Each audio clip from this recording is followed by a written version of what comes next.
بادشاہ کے محل میں صفائی کرتے جب ایک بھنگی کی نظر ملکہ پہ پڑی تو وہ پہلی نظر میں اس پہ فدا ہو گیا، لیکن اپنی حیثیت اور ملکہ کی حیثیت میں فرق دیکھا تو سر جھکائے وہاں سے چلا گیا۔ پر دل تھا جو ایک ملاقات کی حسرت میں تڑپتا رہا۔ عشق کی بیماری نے جسمانی بیماری کا روپ لیا اور وہ بستر پہ پڑ گیا۔ بھنگی کی بیوی بھی اس ساری حالت سے واقف تھی۔ بھنگی کی خراب حالت کی بنا پر اس کی بیوی اس کی جگہ کام پر لگ گئی۔ کئی دن تک جب بھنگی ملکہ کو وہاں نظر نہ آیا تو اس نے اس کی بیوی سے دریافت کیا۔ بھنگی کی بیوی یہ سوچ کر گھبرا گئی کہ ملکہ کو اصل بات بتا دی تو نہ جانے کیا حال ہو ہمارا، لیکن ملکہ نے اس کی گھبراہٹ جانچ کر اسے اعتماد میں لیا اور حقیقت پوچھی۔ بھنگی کی بیوی نے وہ ساری صورتحال ملکہ کے گوش گزار کر دی۔ تب ملکہ نے اسے کہا کہ اس سے ملاقات کا یہی ایک رستہ ہے، تم اپنے شوہر سے جا کے کہہ دو کل وہ شہر سے باہر کسی رستے پہ بیٹھ جائے اور بس اللہ اللہ کرتا رہے، نہ تو کسی سے بات کرے اور نہ ہی کسی کا دیا کوئی تحفہ قبول کرے۔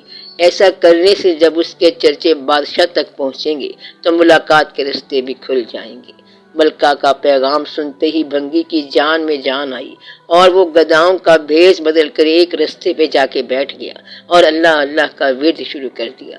آنے جانے والے اس سے متاثر ہوتے اور نذرانے ساتھ لاتے، لیکن وہ نہ سر اٹھا کے کسی کو دیکھتا نہ ہی کسی چیز کو ہاتھ لگاتا۔ کرتے کرتے خبر بادشاہ تک پہنچی اور اس نے وزیر کو بھیجا کہ دریافت کرو کہ کون ہے وہ اور اس کی سچائی کس حد تک ہے۔ وزیر نے واپس جا کر بادشاہ سے اس کی بہت تعریف کی۔ بادشاہ فیض پانے کی غرض سے خود چل کر اس کے پاس گیا۔ جب ہر طرف اس کے چرچے ہونے لگے تو ملکہ نے بادشاہ سے اس نیک انسان کی زیارت کی خواہش ظاہر کی۔ بادشاہ نے اجازت دی۔ اسی اثنا میں جب بھنگی کو اس بات کا احساس ہوا کہ اب تک وہ دل سے نہیں صرف ایک دنیاوی مقصد کے تحت ہی اللہ پاک کے نام کی تسبیح کر رہا تھا، وہ جھوٹا ہے، لیکن پھر بھی اللہ کی رحمت اس پر اس قدر ہے کہ لوگ اس کے سامنے جھک رہے ہیں، کیا بادشاہ اور کیا عام آدمی، سب ہی اسے عزت دے رہے ہیں۔